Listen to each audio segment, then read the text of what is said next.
कर दिया।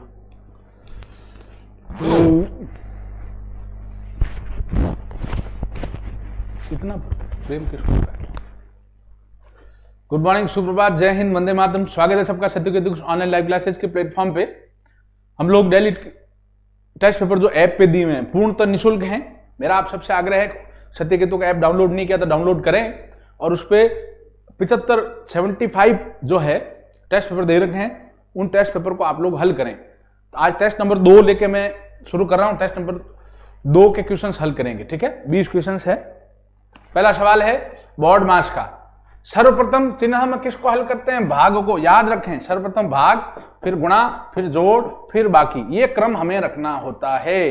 भाग, फिर गुणा, फिर जोड़, फिर बाकी।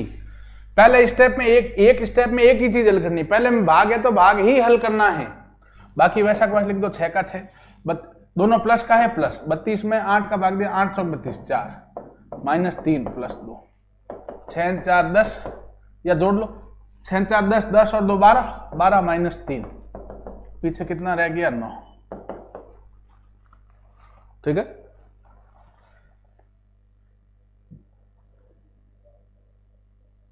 अभी प्रश्न है दूसरा, वर्गमूल वाला प्रश्न है। 1728 का घनमूल याद होना चाहिए। 1 से 27 तक वर्ग संख्या और 1 से 12 तक घन संख्या आपको पता होनी चाहिए। 1728 का वर्गमूल घनमूल 12 और 576 का वर्गमूल 24। जोड़ दिया तो आंसर आपका कितना आ जाएगा बच्चों? 36, ठीक है। आंसर कितना आएगा आपके? 36। चलिए अब तीसरा सवाल है। प्रश्न है 24 x की घात 5 y की घात 3 z की घात 2 व 30 x की घात 3 y की घात 5 z की घात 3 का मशप पूछा है। मैं लसप मशप दोनों बता दूंगा, ठीक है। पहले हम बात कर लेते हैं, पहले संख्या लिख देते हैं। 24 x की घात 5 y की घात 3 z की घात 2। पहले संख्या का बाज्य गुणनखंड करो। 24 का बाज्य गुणनखंड करोगे तो क्या होगा? 2 इंटू 2 इंटू 2 इंटू 3 इंटू बाकी वैसा लिख दो x की घात 5 इंटू y की घात 3 इंटू z की घात 2। भाई सीधा जैसे x y z लिखा है, पदों के बीच में चिन्ह नहीं होता है तो चिन्ह गुणा का मानते हैं। जैसे 24 x की घात 5 है तो 24 इंटू x की घात 5 है। 24 का बाज्य गुणनखंड 2 into 2 into 2 into 3 into x की घात 5 इंटू y की घात 3 इंटू z की घात 2। फिर 30 x की घात 3 y की घात 5 z की घात 3। 30 का बाज्य गुणनखंड 2 इंटू 3 इंटू 5 इंटू x की घात 3 इंटू y की घात 5 इंटू z की घात 3। अब हम बात करते हैं विद्वानों लसप की। लसप संख्याओं से क्या होता है बच्चों? बड़ा। याद रखें, लसप संख्याओं से सदैव कैसा होता है बच्चों? बड़ा। तो बड़ी संख्या लेने के लिए क्या करेंगे? ज्यादा से ज्यादा लेंगे। लसप को हम एलसीएम भी बोलते हैं, याद रखें। बड़ा होता है लसप सदैव संख्याओं से। तो ज्यादा से ज्यादा कितनी बार आया वो लेते हैं। जैसे 2 इसमें कितनी बार है? पहली लाइन में 1 2 3, इसमें 2 कितनी बार है? 1 बार। तो ज्यादा ज्यादा कितनी बार आया? 3 बार। 2 को लिया 3 बार। 3 इसमें कितनी बार है? 1 बार। दूसरी लाइन में 3 कितनी बार? 1 बार। तो किसी एक लाइन में अधिकतम कितनी बार है? 1 बार, तो 1 बार लिया। 5 पहली लाइन में नहीं है, 0 बार है, ठीक है। दूसरी लाइन में 5 1 बार, ज्यादा ज्यादा 1 बार, तो 5। यहाँ x की घात 5 है, x की घात 3, ज्यादा ज्यादा 5। यहाँ y की घात 3 है, y की घात 5, y की घात 5। यहाँ z की घात 2, यहाँ z की घात 3, z की घात 3। गुणा करोगे 8 24, 24 पंजा 120, x की घात 5 y की घात 5 z की घात 3। यह आपका क्या आ गया? लसप। अब हम बात करते हैं मशप की। मशप संख्याओं से कैसा होता है? छोटा। मशप संख्याओं से कैसा होता है बच्चों? छोटा। इसको एचसीएफ कहते हैं। छोटा है तो कम से कम कितनी बार है वो लेते हैं। 2 पहली लाइन में कितनी बार है? 3 बार। दूसरी लाइन में 1 बार, तो 1 बार लिया। 3 पहली लाइन में 1 बार, दूसरी लाइन में 1 बार, कम से कम किसी लाइन में 1 बार। 5 पहली लाइन में नहीं है, 0 बार है। दूसरी लाइन में 5 1 बार है, तो कम से कम 0 बार, मतलब 5 को लेने की आवश्यकता नहीं है। फिर यहाँ x की घात 5 है, x की घात 3, कम से कम x कितनी बार है? 3 बार। यहाँ y की घात 3, यहाँ y की घात 2, यहाँ y की घात 3, ये z की घात 2, z की घात 3, कम से कम z की घात 2 गुणा किया 6, x की घात 3, y की घात 3, z की घात 2, ये आपका मशक हो गया। तो क्या करना है संख्याओं का, तो अभाज्य गुणनखंड करके लिख दो, 24 का अभाज्य गुणनखंड करके लिख दिया, 30 का अभाज्य गुणनखंड करके लिख दिया बच्चों। उसके बाद क्या करो बच्चों, लसब संख्याओं, लसब जो है बड़ी होती है, तो लसब के लिए ज्यादा से ज्यादा कितनी बार आया वो लेके लिख लो किसी भी लाइन में, और x भी ज्यादा ज्यादा कितनी बार आया, y भी ज्यादा ज्यादा कितनी बार आया, z भी ज्यादा ज्यादा कितनी बार आया वो लेके लिख दो। और मशब के लिए, मशब संख्याओं छोटा होता तो कम से कम कितनी बार आया वो लेके आप गुणा करते हैं बच्चों। ठीक है, ये देवदास कौन बना बैठा है, क्या लफड़ा है इसका? सर आप पर टेस्ट नहीं चल रहे हैं प्लीज। अरे ऐप पे टेस्ट चल रहे हैं बेटा, चलाना नहीं आ रहा तुम्हें, चल क्यों नहीं रहे हैं? ठीक है, फिर भी नहीं चल रहे हैं तो एक नंबर मैं दे रहा हूं, उस पर आप कांटेक्ट कर लेना क्लास के बाद। ठीक है, ये चीज है, ऐप पे अगर टेस्ट फिर भी नहीं चल रहे हैं तो इस नंबर पे आप कांटेक्ट कर 9636285860। ठीक है, इस क्लास के बाद आप इस नंबर पे आप कांटेक्ट कर लेना। तो हो सकता है कुछ आपको टेक्निकल प्रॉब्लम है तो ऐप को रिफ्रेश करना या कुछ भी, तो आपको बता देंगे। ठीक है, और इतना उदास हो रहा है तुम पागल, मेरे को रोना आ रहा है। ठीक है, इस नंबर पे आप कांटेक्ट कर देना। ठीक है, और या टेक्निकल टीम इनसे कांटेक्ट चल रहा है, उसके क्या पता है, चल रहा है, टेक्निकल टीम कह रही चल रहा है, फिर भी इस नंबर पे आप कॉल कर देना। इतना देवदास नहीं होना पागल, मेरे को रुलाएगा तुम। चलिए अब गुणा है 1.2 इंटू 0.03। दशमलव के गुणा में क्या करते हैं, पहले पॉइंटों को भूल जाते हैं, साधारण संख्याओं को गुणा करते हैं। 1.2 पॉइंट भूल गए 12, ये पॉइंट भूल गए 3, 12 तिया 36। पॉइंट के बाद यहां 1 अंक है, यहां पॉइंट के बाद 2 अंक है, 1 और 2 टोटल कितने अंक हो गए, 3 अंक। इकाई अंक से 3 अंक बाद पॉइंट लगा तो 1 2 3 अंक, बाद यहां पॉइंट, पॉइंट के बाद यहां 0। आंसर आ गया 0.036। ठीक है, 0.036। क्या किया, पॉइंट भूल जाओ, साधारण संख्या में गुणा करो, आगे 0 का कोई मतलब नहीं, 12 तिया 36, पॉइंट के बाद यहां 1 अंक या 2 अंक, 2 और 1 3, तो 3 अंक बाद पॉइंट आ गया।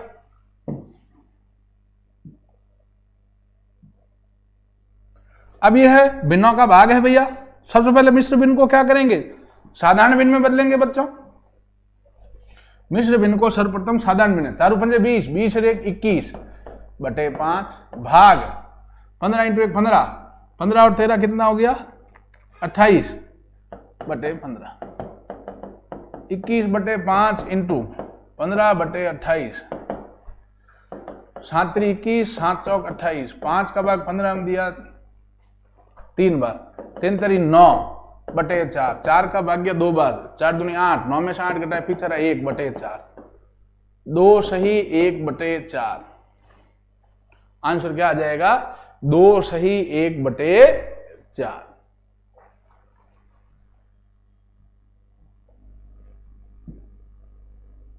अगला प्रश्न, अच्छा प्रश्न है ये, बहुत आसान लेकिन बहुत बढ़िया है। जिनको नहीं आ रहा है वो एक, मान लो समय बचता है तो इसको सीधा गुणा करके भी आप घटा सकते हैं कि भैया 901 को 901 से गुणा करो, माइनस 899 को 899 से गुणा कर दो, दोनों का अंतर ले लो। आप इस तरीके से भी इसको कर सकते हैं। और चाहे इसमें एक सूत्र लगता है a का स्क्वायर माइनस b का square, a square minus b square बराबर क्या होता है, a plus b into a minus b. A square minus b square बराबर क्या होता है, a plus b into a minus b. ये क्या आ जाएगा, ए किसको मानोगे, 901 को 901 प्लस 899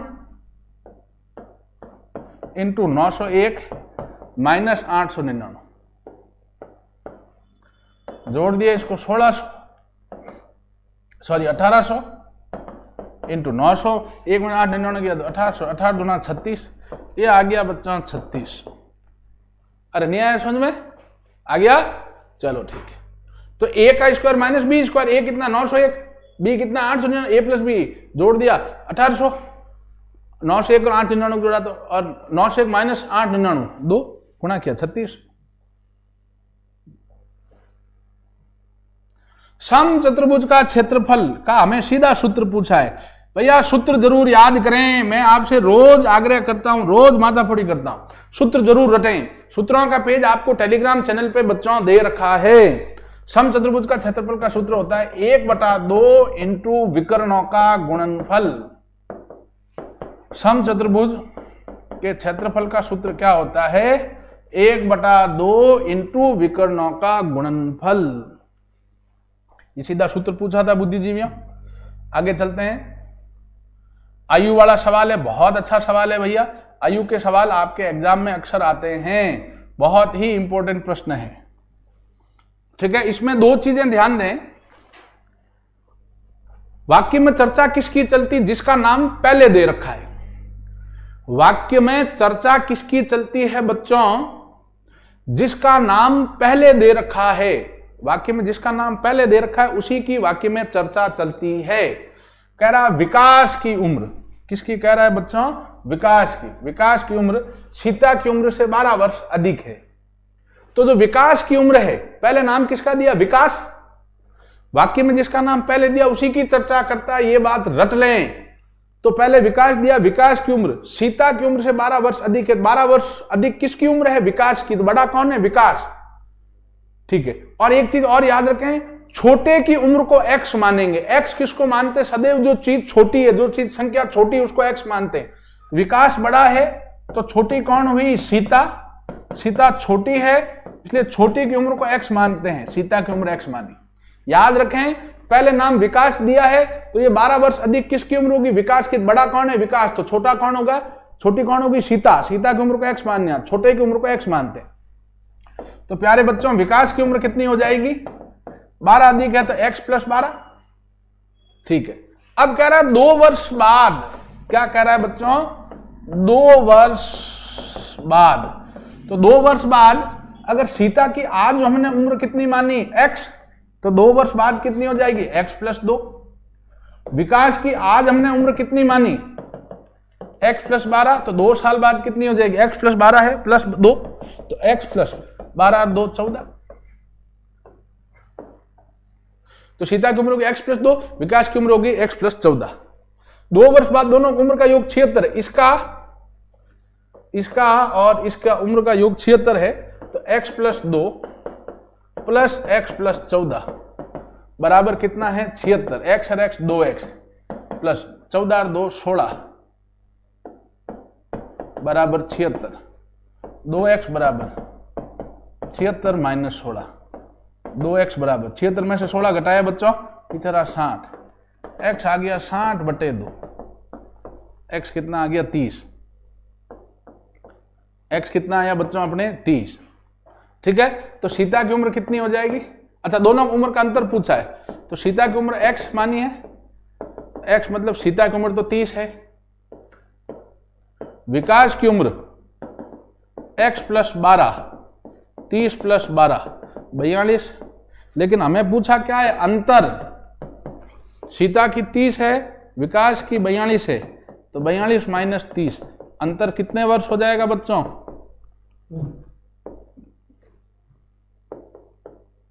12 वर्ष। अंतर कितने वर्ष हो जाएगा? 12 वर्ष। ठीक है, कई बच्चों ने आंसर दिया है, शाबाश। बहुत इंपॉर्टेंट प्रश्न था। आयु वाले सवाल अक्सर आते हैं, रेलगाड़ी के सवाल अक्सर आते हैं। त्रिकोणमिति में जो थीटा वाली टेबल है वो अक्सर आती है। रटें बेटा इनको, सवालों को करें 2-3 बार। लॉग का सवाल है, बहुत बढ़िया सवाल है भैया। लॉग आपको पढ़ाया अभी कुछ दिन पहले ही, आप ध्यान दें।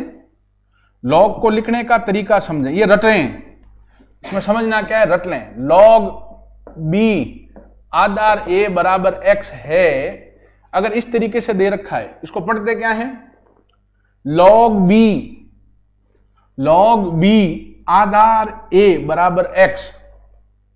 ठीक है, तो आधार, इसको लिखने का तरीका ये रट लें। आधार कितना है? a।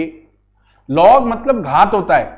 log का मतलब ही क्या होता है? घात। तो log के बराबर में वो हमेशा घात होती थी। आधार तो a का a है ही है। log मतलब घात, बराबर में दिया वो घात होती थी a की घात x। आधार a है, घात x है, a की घात x बराबर 30 संख्या b। ये हम लिखते हैं, ये रट लें आप, तो सवाल हो गया।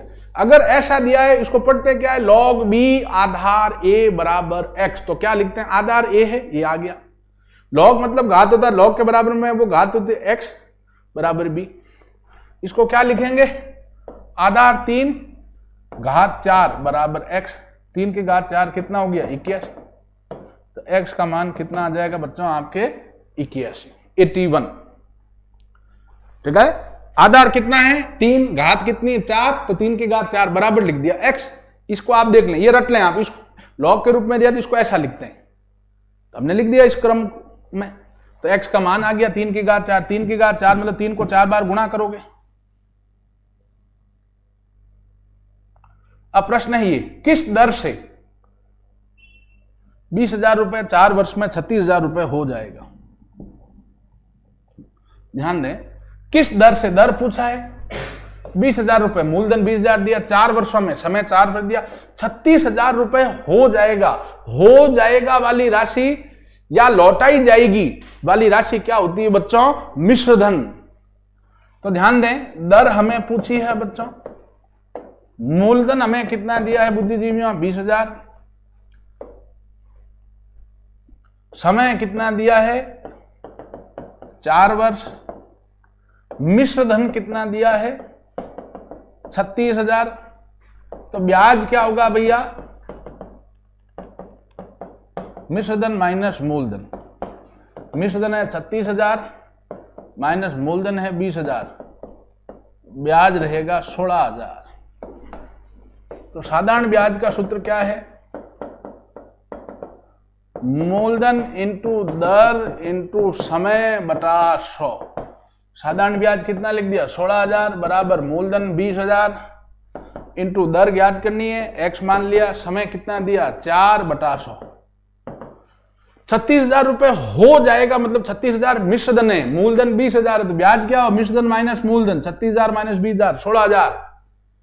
ब्याज की जगह 16,000, मूलधन 20,000 दिया हुआ है, दर ज्ञात करनी है, x माना, समय 4 है, ये बटा 100। बट 2 जीरो से बेचारे 2 जीरो गए, इधर भाग में लिया 16,000 के बटे में आ गया 200 और ये 4, इधर केवल x रहा। 2 जीरो गए, 2 का भाग दिया 160 में 80, 80 में 4 का भाग दिया बच्चों 20%। दर कितने परसेंट आ गई प्यारे बच्चों 20%। ठीक है, तो 4 चीजें देगा 3 में से, माफ कीजिएगा, हाँ 4 में से 3 चीजें देगा साधारण ब्याज के सूत्र में से, और चौथी चीज दर मूलधन समय आपको पूछेगा, तो जो चीज पूछ रहा है उसको x मान लो, बाकी आप सीधा मान रख दो, और हो जाएगी वाली राशि सदैव क्या होती, मिश्र धन। अगला प्रश्न, नाव धारा का सवाल अत्यंत इंपॉर्टेंट सवाल है भैया, और बहुत ही आसान है लेकिन बहुत ही इंपॉर्टेंट प्रश्न है। चलिए इसको करते हैं भैया। एक प्रश्न में कह रहा है, एक नाव 32 किलोमीटर की दूरी धारा के अनुकूल 4 घंटे में, एक नाव 32 किलोमीटर की दूरी धारा के अनुकूल 4 घंटे में तथा धारा के प्रतिकूल 8 घंटे में तय करती है। तो सुने, चाल निकाल लेते हैं पहले। अनुकूल में चाल क्या होगी, चाल बराबर क्या होता है, दूरी बटा समय। चाल क्या होती है बच्चों, दूरी बटा समय। अनुकूल मतलब पानी के साथ साथ, पानी की दिशा में, ढाल में दूरी 32 है बटा समय 4 घंटे, 8 किलोमीटर प्रति घंटा। ये तो आ गई अनुकूल में चाल। अब है प्रतिकूल में चाल कितनी होगी, दूरी है 32 बटा 8, ये आ गया 4 किलोमीटर प्रति घंटा। तो ये अनुकूल में चाल दूरी बटा समय किया तो चाल आ गई अनुकूल में 8 किलोमीटर प्रति घंटा और प्रतिकूल में आ गई 4 किलोमीटर प्रति घंटा। ठीक है, ध्यान दें। अब तो अब यहां नाव, ये सीधी ट्रिक याद रखें, नाव या तैराक की चाल क्या होती है बच्चों, ये याद रखें कि अनुकूल में चाल प्लस प्रतिकूल में चाल बटा 2।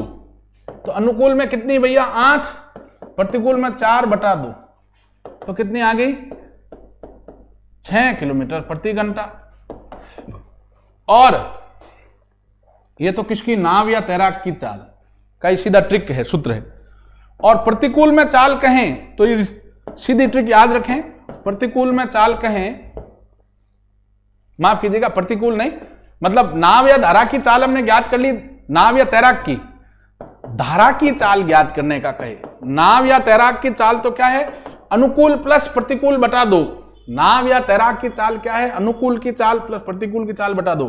धारा की चाल क्या होगी, अनुकूल माइनस प्रतिकूल बटा 2, तो 8 माइनस 4 बटा 2, 4 बटा 2 मतलब 2 किलोमीटर प्रति घंटा।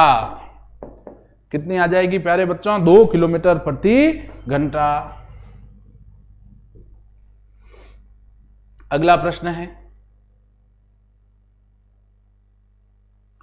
यह प्रश्न आसान लेकिन इंपोर्टेंट टाइप का प्रश्न है, अलग ही टाइप का प्रश्न है, ठीक है। 12वां जो प्रश्न है उसमें कह रहा है प्यारे बच्चों, एक दुकानदार के पास 2 पंखे हैं, वो इस प्रकार बेचता है कि उसे एक पर तो 20% का लाभ होता है और दूसरे पर 20% की हानि होती है। उसे एक पर तो 20% का क्या होता है, लाभ, और दूसरे पर 20% की हानि होती है, तो कुल लाभ या हानि ज्ञात करें। हमें इस सवाल में प्रथमतया क्या लगता है कि यार 2 पंखे हैं दुकानदार के पास, एक को उसने 20% लाभ पे बेच दिया, प्रॉफिट पे, दूसरे को 20% हानि पे बेचा है, तो उसको कुल लाभ होगा या हानि होगी। हमें लगता है कि यार एक पे 20% का घाटा खा लिया, एक पे 20% का नफा ले लिया, तो इसका मतलब न लाभ हुआ न हानि हुआ। हमें प्रथम दृष्टया यही लगता है, लेकिन ऐसा नहीं है। इतना आसान सवाल थोड़ी देगा एग्जाम में, ऐसा कंफ्यूजिंग हो तो हमेशा मानना ये आंसर हमारे से गलत करवाना चाह रहा है। इसमें सदैव हानि होगी, और हानि की ट्रिक क्या होगी बच्चों, सदैव हानि होगी, और हानि की ट्रिक क्या होगी कि 20% लाभ और 20% हानि दिया, जितना दिया वो गुणा करके बटा 100 कर लो। सदैव हानि होगी, और हानि प्रतिशत होगा कितना, कि कितना लाभ दिया है, पहले पंखे कितने लाभ पे बेच रहा, दूसरे कितना हानि बेच रहा, दोनों गुणा कितना लाभ कितना हानि बटा 100, 0 0 0 से 0। तो भैया इसमें आंसर आएगा कि इस सौदे में दुकानदार को 4% हानि होगी। लेकिन अगर हम प्रथम दृष्टया देखते हैं तो हमें क्या लगता है कि यार एक को 20% नफे पे बेच रहा है, एक को 20% घाटे पे, तो ओवरऑल उसके ना घाटा हुआ ना नफा। लेकिन ऐसा नहीं है, हानि होगी सदैव, प्रतिशत में अलग होता है मामला, तो 4% हानि आएगी। अगला प्रश्न घातांक का प्रश्न है, बहुत अच्छा सवाल है। यह प्रश्न है भैया, ध्यान दीजिएगा। सर्वप्रथम हम किसको हल करेंगे, भाग, फिर गुणा, फिर जोड़, फिर बाकी। अब इसमें भाग नहीं दे रखा है तो गुणा हल करेंगे भैया। अच्छा, गुणा में घातें जुड़ती है, आधार समान और गुणा में हो तो आधार वही रहता है, गुणा में घातें जुड़ती है और भाग में घातें घटती है। ये गुणा में घातें जुड़ेगी, 5 का 5 प्लस आधार दोनों समान है, 2 का 2, घातें जुड़ जाएगी 3 + 2 -7 प्लस 2 की घात 0। किसी भी संख्या की घात 0 मतलब मान कितना होता है, 1। याद रखें, कोई भी संख्या की घात 0 होगा तो मान कितना होता है, 1। कोई भी संख्या, प्लस की हो माइनस की हो, दशमलव हो, भिन्न संख्या, घात 0 मतलब 1। यहां गुणा में घातें जोड़ दी, 5 का 5 प्लस 2 की घात 3 और 2 5 -7 प्लस 5 का 5 प्लस 2 की घात 5 लो, 2 को 5 बार गुणा करोगे 4 से 16 ये 32 -7 प्लस 37 37 से 38 38 -7, आंसर कितना आ जाएगा 31। ठीक है, उत्तर निकल के कितना आएगा बच्चों आपके 31। तो सबसे पहले गुणा किया, गुणा में घातें जुड़ गई, 3 और 2 5 हो गई, 2 की घात 5, किसी घात 0 मतलब 1 होता है, वो लिख दिया और इसको हल कर दिया। प्रतिशत का सवाल, चुनाव वाला, अत्यंत इंपॉर्टेंट सवाल है ये। प्रतिशत चैप्टर इंपॉर्टेंट है, उसमें भी ये सवाल और भी इंपॉर्टेंट हो जाता है। सुनिएगा, प्रश्न है, 2 प्रत्याशी भैया, 2 कैंडिडेट है एक इलेक्शन में, 2 प्रत्याशियों के बीच एक चुनाव में डाले गए कुल मतों का 30% मत प्राप्त करने वाला प्रत्याशी 16,000 मतों से हार जाता है। भैया 2 कैंडिडेट है, 100 मान के कराऊंगा, इसको कोई ट्रिक विक नहीं बताऊंगा, आसान सवाल है, व्यवहारिकता पे आधारित। 2 कैंडिडेट खड़े हैं, जिसको 30% वोट मिले वो हारेगा हारेगा, क्योंकि दो कैंडिडेट में एक को 30 मिला, दूसरे को 70 मिलेंगे। तो जिसको 30 मिले वो 16,000 वोटों से हार गया। तो कुल मत कितने हैं, टोटल वोट कितने थे वो पूछा है। तो ध्यान दें, बाकी सब में x मानते हैं, प्रतिशत में हम कितना मानते हैं, 100। सवालों में माना कि कुल वोट कितने हैं, 100। बिल्कुल व्यवहारिक बात है। कुल वोट पूछा है तो हमने कहा माना कि कुल मत कितने हैं, कुल वोट कितने हैं, 100। अब कह रहा है बच्चों, हारने वाले को कह रहा है 30%। प्रतिशत मतलब 100 में से। प्रतिशत का मतलब क्या हुआ बच्चों, 100 में से। तो 30 मिले हारने वाले को, तो जीतने वाले को कितने मिलेंगे, टोटल 100 वोट है, हारने वाले को 30% मतलब 100 में से 30, तो जीतने वाले कितने मिलेंगे, 100 माइनस 30 70। तो हारने वाले को 30 मिले हैं, जीतने वाले को 70 मिले हैं, तो हार जीत का अंतर कितना होगा, 70 माइनस 30 बराबर 40 मतों का अंतर होगा कि नहीं होगा बच्चों। हार या जीत कितने से होगी, 40 से। जितने से अंतर होता है दोनों मतों का उतने से हार या जीत होती है। हारने वाले को 30 मिले, जीतने वाले को 70 मिले, तो हार जीत का अंतर 70 माइनस 30 कितना आया, 40 मत। बस हो गया। ये 40 मतों का अंतर या 40 मतों का हार या जीत होती है कब, कि जब कुल वोट कितने हैं, 100। तो चूंकि 40 मतों से हारने पर कुल मत कितने हैं, 100, इसलिए एक मत से हारने पर कुल मत कितने हैं, 100/40। इसलिए 16,000 मतों से हारने पर कुल मत कितने हो जाएंगे, 100/40 इंटू 16,000। 0 से 0 गया, 4 का भाग इसमें दिया, 400 इंटू 100, 40,000 वोट हो गए भैया। कई बच्चों ने आंसर दिया है, वेरी गुड। इसमें कुछ ट्रिक भी बना सकते हो, बाकी ऐसा भी आसानी से कर सकते हो। कुल टोटल 100 है, हारने वाले 30, तो जीतने वाले को 100 माइनस 30 70, तो हार या जीत का अंतर 70 माइनस 30 40। तो 40 से हारने पे कुल मत 100, तो 1 से हारने पे कुल मत 100/40, इसलिए 16,000 मतों से हारने पे कुल मत 100/40 इंटू 16,000।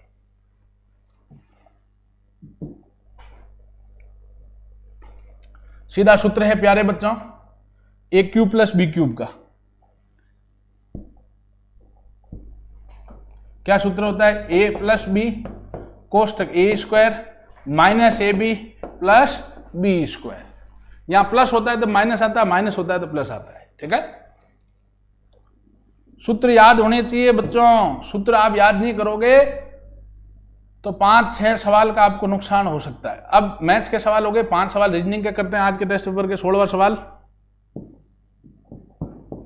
सुनिएगा, 3, 6, 9, 15, 24। इसमें क्या कर रहा है, पिछले दो पदों को जोड़ने से अगला पद प्राप्त हो रहा है। भाई 3 और 6 को जोड़ा 9 आया, 6 और 9 को जोड़ा 15 आया, 15 और 9 को जोड़ा 24 आया। तो आगे क्या करेंगे, 15 प्लस 24 करेंगे, 29 39 आंसर आ जाएगा इसमें। पिछले दो पदों को जोड़ने से, जैसे 3 प्लस 6 9 आया, 9 प्लस 15 24 आया। तो आगे क्या करेंगे, 15 प्लस 24 39 हो गया।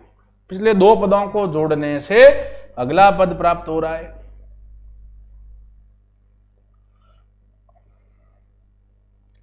अगला प्रश्न है,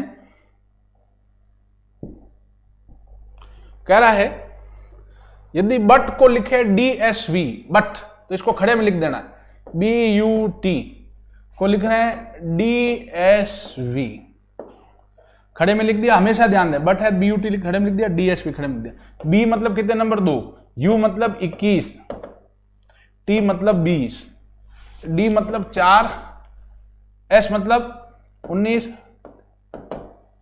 V मतलब 22। इसमें क्या हो रहा है, क्या जुड़ रहा घट रहा है, 2 से 4 हुआ 2 जुड़ा, 21 से 19 हुआ 2 घटा, 20 से 22 हुआ 2 जुड़ा। पहले हम 2 जुड़ा, फिर 2 घटा, फिर 2 जुड़ा।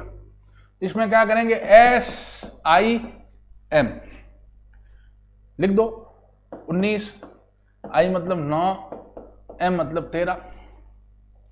पहले 2 जोड़ो, फिर 2 घटाओ, फिर 2 जोड़ो। 19 में 2 जोड़ा 21, 9 में से 2 घटाया 7, 13 में 2 जोड़ा 15, 21 मतलब U, 7 मतलब G, 15 मतलब O। तो आंसर क्या आ जाएगा? UGO।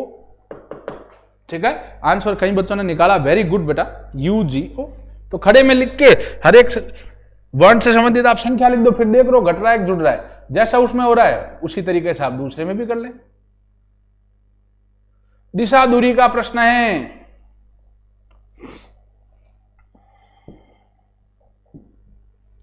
प्रश्न में कह रहा अशोक ने उत्तर की ओर चलना आरंभ किया।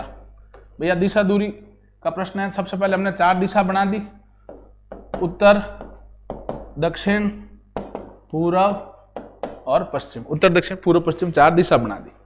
कह रहा अशोक ने उत्तर की ओर चलना आरंभ किया। ये पॉइंट है, यहां से उत्तर की ओर चलना आरंभ किया। 30 मीटर चलने के बाद, ये 30 मीटर चला, यहां आ गया। 30 मीटर चलने के बाद ये आ गया। 30 मीटर चलने के बाद उसने 40 मीटर बाएं और मुड़कर तय की। बायां मतलब लेफ्ट हैंड साइड, दावे हाथ। 40 मीटर यहां चला बेटा, यहां आ गया।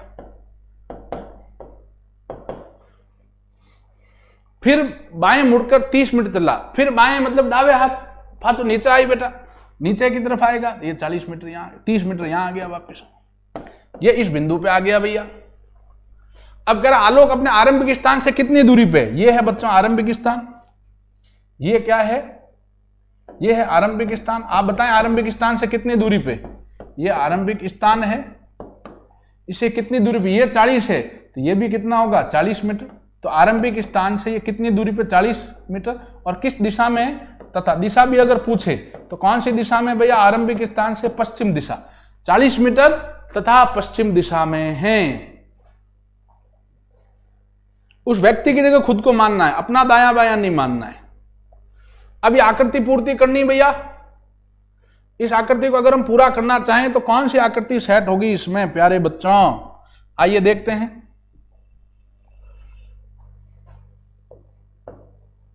देखें, सबसे पहले तो क्या होगा? ये मिलेगा ऐसे, ठीक है। सबसे पहले तो ये मिलेगा भैया,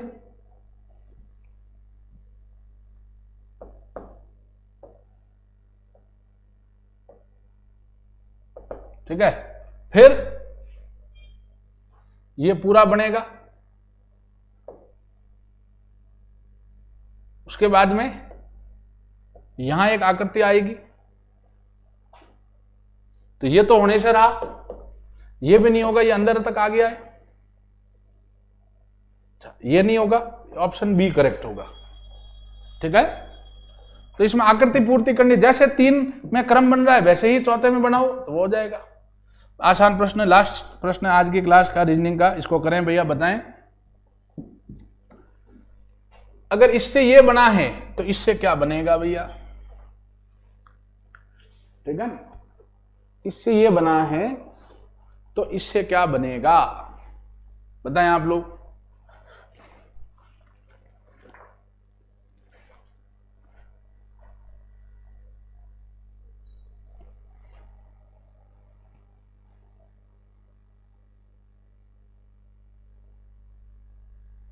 देखो, एक तो हमें क्या लग रहा है, दाएं से बाएं हो रहा है, ऐसा हो रहा है, लेकिन वो तो ऑप्शन हमें दिया हुआ ही नहीं है इसमें, वो तो ऑप्शन हमें दिया हुआ ही नहीं है, तो ये उल्टा हो सकता है। सी ऑप्शन इसमें करेक्ट है, ठीक है। चलिए, तो इन सवालों को एक बार अगर आपसे नहीं हुए तो घर पे जरूर हल करें। ऐप डाउनलोड नहीं किया तो ऐप डाउनलोड करें, उस पर खूब सारे टेस्ट पेपर हैं 75 के करीब। इसके अलावा चैप्टर वाइज भी है, उन सवालों को हल करें। सारे टेस्ट पेपर निःशुल्क हैं, ठीक है। आज हमने दूसरा टेस्ट पेपर हल किया, कल हम इसी कड़ी में तीसरा टेस्ट पेपर हल करेंगे, ठीक है। और वो जो एक देवदास था, उसको कोई टेक्निकल में समस्या है या और किसी को, तो वो उस नंबर पे आप कॉल कर सकते हैं। धन्यवाद बच्चों।